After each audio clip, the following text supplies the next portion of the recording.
Good morning बच्चों। मैं रमेश कुमार त्रिपाठी स्वागत करता हूं तुम सबका अपने इस यूट्यूब चैनल पर जिसका नाम है केमिस्ट्री गुरु। सारे बच्चे मेरे ख्याल से इस चैनल को सब्सक्राइब कर लिए होंगे और मैं अपने इस चैनल पर लगातार क्लासेस चला रहा हूं। क्लास 12th के बच्चों के लिए अलग से प्लेलिस्ट बना रखी है मैंने अपने इस यूट्यूब चैनल पर। जो बच्चे क्लास 12th के हैं वो क्लास 12th की प्लेलिस्ट पर जाकर चैप्टर वाइज वीडियोस बने हुए हैं उनको देखें, और जो बच्चे फर्स्ट ईयर के हैं वो फर्स्ट ईयर की प्लेलिस्ट में अपने चैप्टर्स के हिसाब से देखें। तो अभी तक मैं पिछले 2-3 चैप्टर्स पढ़ा चुका हूं। अब मैं आज ईथर पर डिस्कशन करने जा रहा हूं, इसलिए इस ईथर वाले चैप्टर को एक अलग प्लेलिस्ट में बना के डाला हुआ है। तो जब तुम लोग मेरे इस चैनल को सब्सक्राइब कर लोगे तो प्लेलिस्ट के हिसाब से चैप्टर वाइज तुमको लगातार वीडियोस मिलते रहेंगे। It's okay. तो बिना टाइम बर्बाद किए शुरू करता हूं ईथर। ठीक, चैप्टर का नाम है ईथर। ये ईथर क्या होते हैं? ये एक हिसाब से अल्कोहल के ही रूप है। ठीक है, होता क्या है कि जो अल्कोहल है, पढ़ा था तुमने, अल्कोहल का जनरल फार्मूला ROH होता था।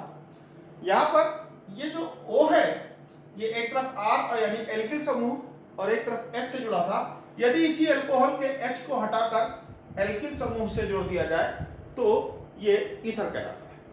ठीक है, फॉर एग्जांपल जैसे यहां पर है CH3O CH3 CH3O CH3, तो ये एक ईथर है। इसमें दोनों तरफ एल्किल समूह लगे हुए हैं। इनके नामकरण करने के जो तरीके हैं दो प्रकार है, एक सामान्य नामकरण है और एक IUPAC नामकरण है। तो पहले हम सामान्य देखते हैं। जैसे यहां पर है तो ये दो मेथिल है, ये भी मेथिल है, ये भी मेथिल है, तो इसका नाम होगा डाईमेथिल ईथर। ठीक, ये हो गया आपका डाईमेथिल ईथर। इसी तरीके से अगर यहां दोनों C2H5 होते, दोनों एथिल समूह है, तो इनका नाम होगा डाई एथिल ईथर। ठीक, ये तो इनके सामान्य नाम है। अब अगर हम इनके IUPAC नाम की बात करें, यानी कि जैसा तुम लोग नोमेनक्लेचर पढ़ चुके हो पिछले चैप्टर्स में, तो इसका नाम होगा मेथॉक्सीमेथेन। मेथॉक्सीमेथेन, ध्यान देना, एक एल्किल समूह में सफिक्स लगता है ऑक्सी और दूसरा एल्केन के रूप में लिखा जाता है। इसी प्रकार से यहां देखें अगर, तो इसका नाम होगा एथॉक्सी और ये पूरा एल्केन लिखा जाएगा एथेन।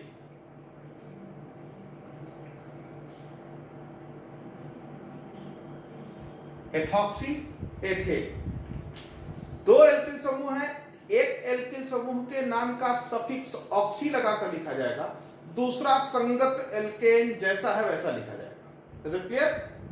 अब प्रश्न उठता है कि क्या कहीं भी हम लगा सकते हैं, कोई किसी में भी हम ऑक्सी लगा सकते हैं? नहीं, जो दो एल्किल समूह हैं इनमें जो समूह छोटा होगा उस समूह के नाम में सफिक्स ऑक्सी जोड़ा जाएगा और बाकी का दूसरा समूह संगत एल्केन लिखा जाएगा। एग्जाम्पल के तौर पर अगर एक तरफ CH3O C2H5 ऐसा है, तो यहां देखें एक तरफ CH3 लगा हुआ है, एक तरफ एथिल लगा हुआ है, तो ये एक कार्बन का और ये दो कार्बन का एल्किल समूह है। तो छोटा वाला ये है, इसका संगत एल्केन मेथेन हुआ, तो मेथेन में हम ऑक्सी लगाएंगे और बनाएंगे मेथॉक्सी। ठीक है, ये बना मेथॉक्सी और इसका संगत एल्केन पूरा लिखा जाएगा एथेन। Methoxy ethane. ठीक है, कहने का मतलब अगर समान है दोनों एल्किल समूह तब तो कोई बात नहीं है, तब तो आप डाईमेथिल डाईएथिल ऐसे कर सकते हैं या मेथॉक्सी मेथेन या एथॉक्सी एथेन लिख सकते हैं। लेकिन अगर दोनों समूह समान नहीं है तो जो छोटा वाला समूह है उसमें सफिक्स हम ऑक्सी लगाएंगे और दूसरा संगत एल्केन ऐसे लिखेंगे। तो ये इनके नोमेनक्लेचर की बात हुई। ईथर समूह जो होता है ये अल्कोहल का क्रियात्मक, एक तरह से कहें कि अल्कोहल का क्रियात्मक समूह समावेशी होता है, क्योंकि एक ईथर और एक अल्कोहल दोनों के मॉलिक्यूलर फार्मूले सेम होते हैं। क्रियात्मक समूह समावेशिता की बात करें तो इन दोनों में एक समान अणुभार होने की वजह से, केवल संरचना में अंतर होने की वजह से क्रियात्मक समूह समावता होती है। एग्जाम्पल के तौर पर जरा देखना, ये हमारे पास एक है अल्कोहल, स्ट्रक्चर ध्यान से देखना,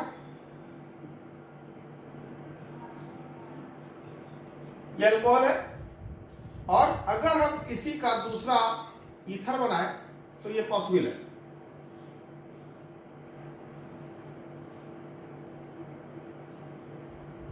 ये रहा ईथर, ठीक।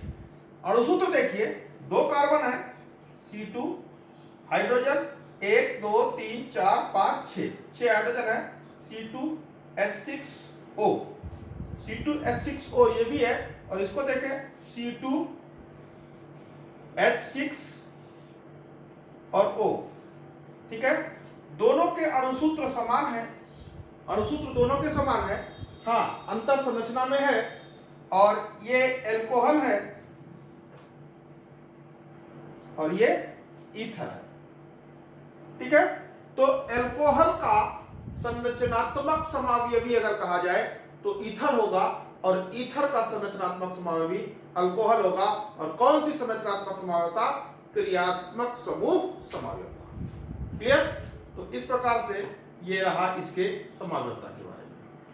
अब हम चलते हैं ईथर के कुछ बनाने की विधियां और इसकी कुछ प्रॉपर्टीज पर ध्यान देंगे। क्लियर है? तो शुरू करते हैं ईथर के बनाने की विधियां। हाँ, तो बनाने की विधियों में सबसे पहले एक रिएक्शन है, बड़ा नाम से जाना जाता है, विलियमसन संश्लेषण। नाम है विलियमसन संश्लेषण।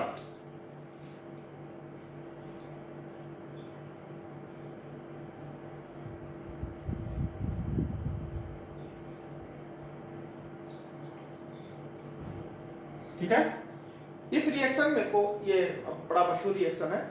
इसमें होता क्या है कि अल्कोहल का सोडियम साल्ट लेंगे C2H5ONa, जैसे यहां पर हमने सोडियम एथॉक्साइड लिया, इसकी रिएक्शन किसी एल्किल हैलाइड से करा दें, जैसे C2H5I एथिल आयोडाइड, ठीक है। सोडियम एथॉक्साइड, इसका नाम क्या है? Sodium ethoxide. इसकी अभिक्रिया हम एथिल आयोडाइड से करा रहे हैं,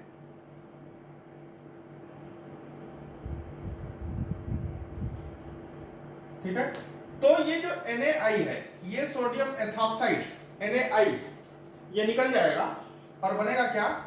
C2H5O C2H5, ठीक है। ये NaI निकल जाएगा, ये बना आपका डाईएथिल ईथर, ठीक। तो हम यहाँ फिलहाल डाईएथिल ईथर बनाने की विधियों पर डिस्कशन करेंगे, क्योंकि डाईएथिल ईथर तुम्हारे कोर्स में है। तो डाईएथिल ईथर बनाने की जो पहली विधि थी, विलियमसन संश्लेषण। फिर क्लियर कर दे, सोडियम एथॉक्साइड को एथिल आयोडाइड के साथ जब गर्म करते हैं तो सोडियम आयोडाइड का ये सोडियम आयोडाइड निकल जाता है और ये दोनों जुड़ जाते हैं। इस प्रकार से डाईएथिल ईथर बनेगा। दूसरी बड़ी इंपॉर्टेंट विधि है अल्कोहल का निर्जलीकरण। अल्कोहल का अगर निर्जलीकरण किया जाए तो 2 कंपाउंड बनते हैं, पीछे हम अल्कोहल चैप्टर में पढ़ा चुके हैं, लेकिन फिर यहां बता रहा हूं कि जब अल्कोहल है C2H5OH, ठीक, इस अल्कोहल को मैं यहां दोबारा लिख रहा हूं, 2 मॉलिक्यूल है। अल्कोहल को कंसंट्रेट H2SO4 के साथ, सांद्र H2SO4 के साथ 140 डिग्री सेंटीग्रेड पर गर्म करते हैं। 140 डिग्री सेंटीग्रेड के पर हम गर्म कर रहे हैं, तो ऐसे में अल्कोहल का निर्जलीकरण हो जाता है। और ये देख रहे हो, ये एक अणु पानी का निकल जाता है, H2O का एक अणु निकल जाएगा यहां पर, ये इस प्रकार से। तो ये C2H5O C2H5O C2H5 diethyl ether प्राप्त होता है, ठीक है। अल्कोहल का निर्जलीकरण करने पर डाईएथिल ईथर प्राप्त होता है। ध्यान देना, ये टेम्परेचर इंपॉर्टेंट है। अगर यही टेम्परेचर 140 के बजाय 170 डिग्री सेंटीग्रेड हो जाता तो ईथर बनने के बजाय एथिलीन बनता। इसलिए इस टेम्परेचर का विशेष ध्यान रखना। यही निर्जलीकरण की एक अभिक्रिया और है C2H5OH प्लस C2H5OH। यही निर्जलीकरण सेम रिएक्शन हम करा सकते हैं अगर हमारे पास सांद्र H2SO4 नहीं है और हमारे पास Al2O3 है। Al2O3 अल्बुना की प्रेजेंस पे टेम्परेचर ध्यान रखना 250 डिग्री सेंटीग्रेड पर है। 250 डिग्री सेंटीग्रेड पर एल्बुना के साथ कराते हैं तो सेम रिएक्शन होता है, उसमें भी ये वाटर मॉलिक्यूल निकल जाता है और हमारा डाई एथिल ईथर बनता है।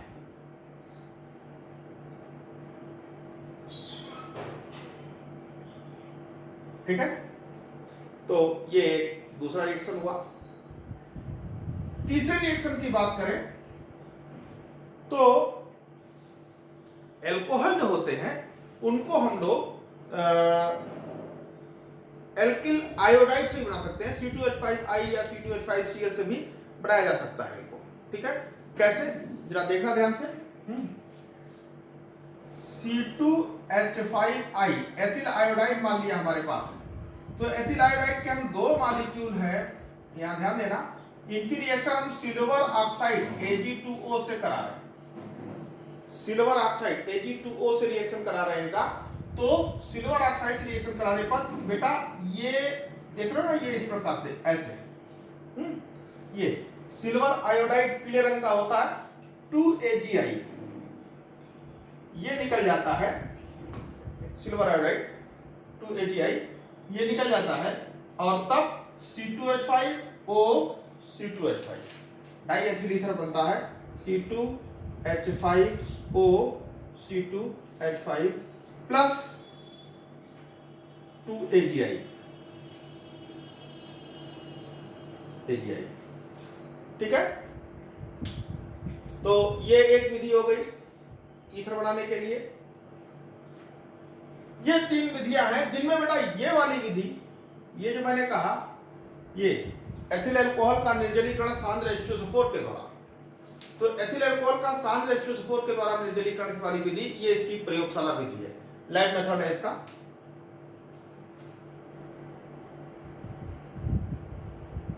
ठीक है, तो इसमें करना क्या होता है, एक राउंड बॉटम की फ्लास्क होती है, मैं लैब मेथड का डिस्कशन कर रहा हूं, ध्यान देना। इसमें हमारे पास एक राउंड बॉटम फ्लास्क लेंगे। ठीक, इस राउंड बॉटम फ्लास्क को एक कटोरे में रेत पर या पानी पर जलूष्मक पर रख देंगे और इसको ट्राइपॉड स्टैंड लगा देंगे। ठीक, और इस ट्राइपॉड स्टैंड में एक हम यहां पे थिल कीप लगा देंगे। ठीक है, अब इस थिल कीप में एथिल अल्कोहल और कंसंट्रेट H2SO4 बराबर मात्रा में, एथिल अल्कोहल और कंसंट्रेट H2SO4 बराबर मात्रा में लेके यहां से डालेंगे तो ये धीरे धीरे करके इसमें एथिल अल्कोहल और सांद्र H2SO4 आ जाएगा। और जब आ जाएगा तब हम इसको गर्म करना शुरू करेंगे। ध्यान देना, टेम्परेचर जो है 140 से ज्यादा नहीं जाएगा, इसलिए यहां पर एक थर्मामीटर लगा लो, थर्मामीटर भी लगा लेंगे, तो जिससे क्या होगा कि टेम्परेचर इसका 140 से ज्यादा नहीं जाना चाहिए। अब इसको बंद कर दें। बंद करने के बाद यहां से एक नली, जिसको हम संघरित्र कहते हैं, क्या बोलते हैं, संघरित्र, कंडेंसर, एक कंडेंसर लगाते हैं और ये कंडेंसर जो है से इसकी भाप जब निकलेगी, ये डाई एथिल ईथर की भाप होगी, इसकी भाप को हम यहां से कलेक्ट करेंगे और भाप को ले आएंगे, एक बीकर में इकट्ठा करेंगे। ठीक, और इस बीकर को ध्यान दो, इसको हम बर्फ पे रखते हैं, यहां पे बर्फ होती है, आइस, बर्फ पे रखते हैं, बंद करके रखेंगे। ऐसा करने से क्या होगा कि जो ईथर की भाप बनेगी, क्योंकि ईथर एक वोलेटाइल कंपाउंड है, वाष्पशील कंपाउंड है, तो वो यहां पर ठंडा हो जाएगा और ठंडा होकर ये लिक्विड मिल जाएगा। ठीक है, हाँ, क्योंकि इस पूरी अभिक्रिया में H2SO4 का कुछ नहीं होता, तो वो H2SO4 चूंकि इसमें जो पड़ा हुआ है वो बार बार बनता रहेगा, बार बार इस्तेमाल होता रहेगा और ऊपर से हम धीरे धीरे करके एथिल अल्कोहल डालते रहेंगे और H2SO4 बार बार इसमें इस्तेमाल होता रहेगा। जैसे से अल्कोहल डालते जाएंगे, गर्म करते जाएंगे, ईथर की भाप यहाँ पे हमको ठंडा करने पर मिलती जाएगी। Is it clear? तो इस प्रकार से ईथर को हम लोग बनाते हैं। अब ईथर को इकट्ठा करने के लिए बर्फ में रखना जरूरी है, क्योंकि एक तो बर्फ होना चाहिए और दूसरा माध्यम जो होना चाहिए वो नमी रहित होना चाहिए। अगर नमी आ गई तो ये ईथर वापस अल्कोहल में कन्वर्ट हो जाएगा। इसलिए नमी रहित माहौल में ठंडी बोतलों में ईथर को इकट्ठा किया जाएगा। क्लियर? Very clear? ओके, तो ये था इसका लैब मेथड। अब मैं आगे डिस्कस करता हूं इसकी प्रॉपर्टीज को।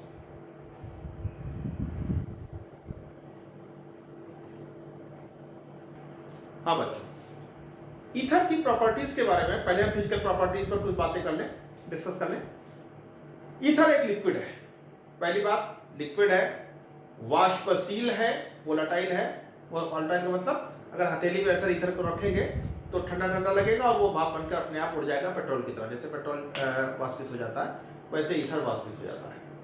कारण इसका जो गलनांक, इसका जो क्वथनांक है वो नियर अबाउट 35 डिग्री सेंटीग्रेड के करीब है। यहां पर क्लियर कर दे कि ईथर का अणुभार, डाइएथिल ईथर का अणुभार एथिल अल्कोहल से बहुत ज्यादा है, लेकिन इसका गलनांक, इसका क्वथनांक कम है। उसका कारण यह है कि हमने पीछे बताया था कि अल्कोहल के मॉलिक्यूल्स के बीच में हाइड्रोजन बॉन्डिंग हो जाती है, ईथर के मॉलिक्यूल्स के बीच में हाइड्रोजन बॉन्डिंग नहीं होती। हाइड्रोजन बॉन्डिंग ना होने के कारण ईथर का मॉलिक्यूल जो है वो मतलब ईथर का जो क्वथनांक है वो कम है। जैसे याद करो, पीछे बताया था हमने, ये एक अल्कोहल है, यहां अल्कोहल में हाइड्रोजन और एक अल्कोहल का अणु और दूसरे अल्कोहल का अणु, ये दो अणु है। इसमें एक अणु का हाइड्रोजन और दूसरे अणु का ऑक्सीजन, इसके बीच में एक आकर्षण बल लगता है जिसको हम हाइड्रोजन बॉन्डिंग बोलते हैं। याद आ रहा ना? ये हाइड्रोजन बॉन्डिंग है।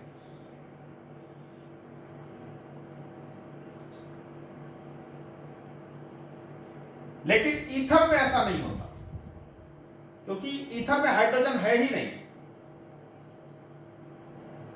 ईथर में चूंकि यहां पर हाइड्रोजन नहीं है, इसलिए हाइड्रोजन बॉन्डिंग की संभावना नहीं है। इस कारण ईथर के अणुओं के बीच में लगने वाला जो आकर्षण बल है वो कम है, और आकर्षण बल कम है इसलिए इसका क्वथनांक भी कम है, और क्वथनांक कम है तो इसलिए हम कहते हैं ये वाष्पशील पदार्थ है। दूसरी बात, ईथर द्रव है, मीठा है, सुगंधित है, लेकिन एक दिक्कत है, इसको अगर सूंघ लिया तो बेहोश होकर लुढ़क जाओगे। ये एक बेहोश करने के लिए, या यूं कहें कि निश्चेतक के तौर पर ईथर का भी प्रयोग किया जाता है। जैसे क्लोरोफॉर्म का इस्तेमाल करते हैं, ईथर एक निश्चेतक पदार्थ है। ठीक है, तो ये रहा ईथर की फिजिकल प्रॉपर्टीज के बारे में। नेक्स्ट है, आइए केमिकल प्रॉपर्टीज देखते हैं। केमिकल प्रॉपर्टीज में हाँ, तो डाइएथिल ईथर की कुछ रासायनिक अभिक्रियाएं। सबसे पहले ऑक्सीकरण, ध्यान देना। डाइएथिल ईथर C2H5O C2H5 वायु की उपस्थिति में गर्म करने पर, जलाने पर, सभी कार्बनिक यौगिकों को वायु की उपस्थिति में जलाने पर कार्बन डाइऑक्साइड और जल प्राप्त होता है। यहां भी वही होगा, CO2 और H2O प्राप्त होगा। ठीक है। दूसरा केस है जल अपघटन। एथिल डाइएथिल ईथर को पानी के साथ अम्लीय माध्यम में अगर जल अपघटन कराया जाए तो ये बॉन्ड टूट जाता है।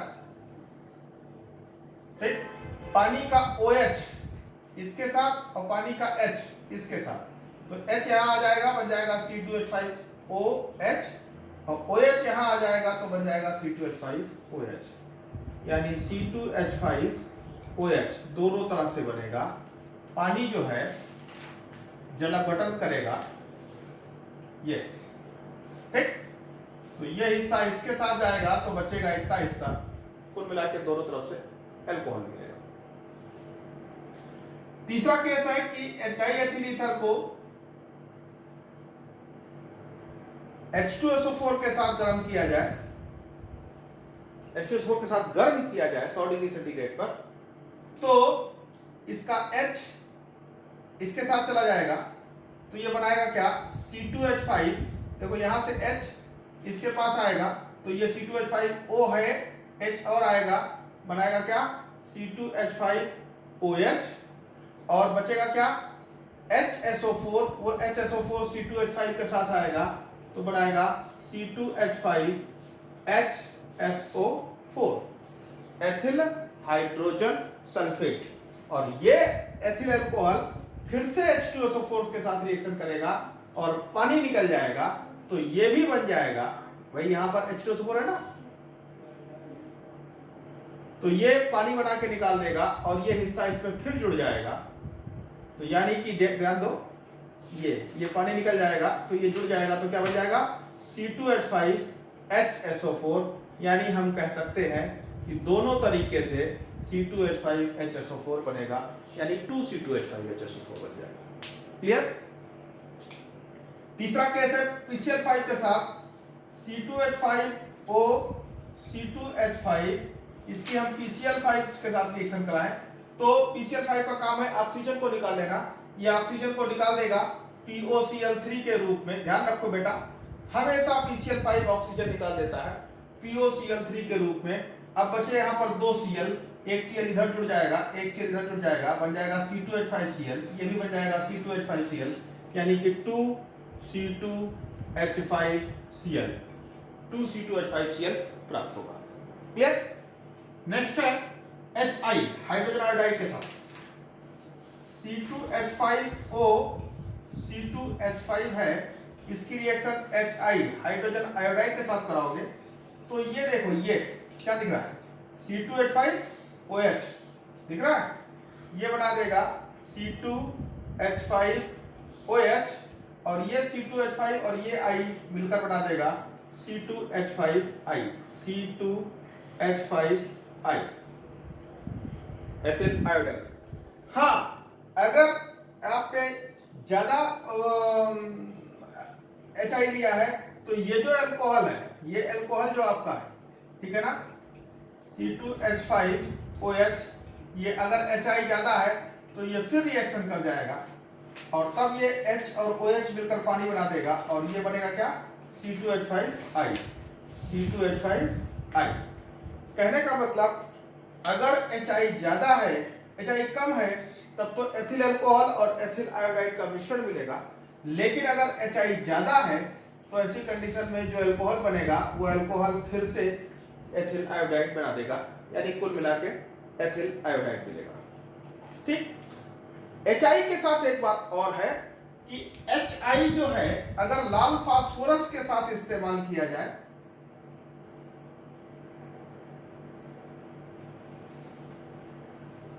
इस एथिल डाइएथिल ईथर को अगर हम HI ही मान के चलते हैं और इसके साथ हमने फास्फोरस लिया हुआ है, तो फास्फोरस और HI जो होता है एक अपचायक है, एक रिड्यूसिंग एजेंट है, वो ईथर को रिड्यूस कर देगा, और रिड्यूस करने के बाद क्या बना देगा, C2H6, एथेन में कन्वर्ट कर देगा, सीधे एथेन में कन्वर्ट कर देगा, पानी निकल जाएगा। ठीक है। HI प्लस फास्फोरस एक अपचायक है, वो अपचयन कर देगा, डाई एथिल ईथर को बना देगा एल्केन में, एथेन बना देगा। ठीक है। अब आइए एसिटिल क्लोराइड कैसे है, CH3COCl है, इससे हम ईथर की रिएक्शन करा दें, C2H5O C2H5। ध्यान देना, होगा क्या कि ये देख लो ना, C2H5Cl die ethyl ether acetyl chloride से ये निकाल देगा, C2H5Cl ये निकाल देगा, बाकी जुड़ जाएगा, क्या बनेगा, CH3COO C2H5, यहां बनेगा CH3COO C2H5 प्लस क्या बनेगा, C2H5Cl, C2H5Cl, एथिल क्लोराइड और एथिल एसीटेट, क्या बना ये, एथिल एसीटेट, एसिटिल क्लोराइड के साथ रिएक्शन करके एथिल एसीटेट प्राप्त होगा। इसी प्रकार से अगर हम इसकी रिएक्शन एसिटिक एनहाइड्राइड से करा दें, एसिटिक एनहाइड्राइड सेम केस है बेटा, C2H5O C2H5, ये है एसिटिक एथिल एसीटेट से रिएक्शन कराएंगे।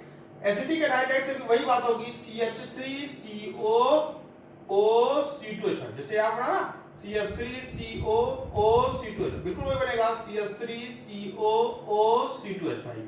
एक तो एथिल एसीटेट बन गया CH3COO C2H5, और दूसरा बचा क्या, अब एक CH3CO तो निकल गया, वोल्टाइज था, तो एक और बचा इसमें CH3COO, ये बचा CH3COO, और ये क्या बचा C2H5 बचा, यहां पर C2H5 बचा, तो क्या बन गया, फिर से बन गया CH3COO C2H5, यानी दो मॉलिक्यूल्स इसके बन जाएंगे। क्लियर। नेक्स्ट है, इसकी रिएक्शन हम Al2O3 से करा दें,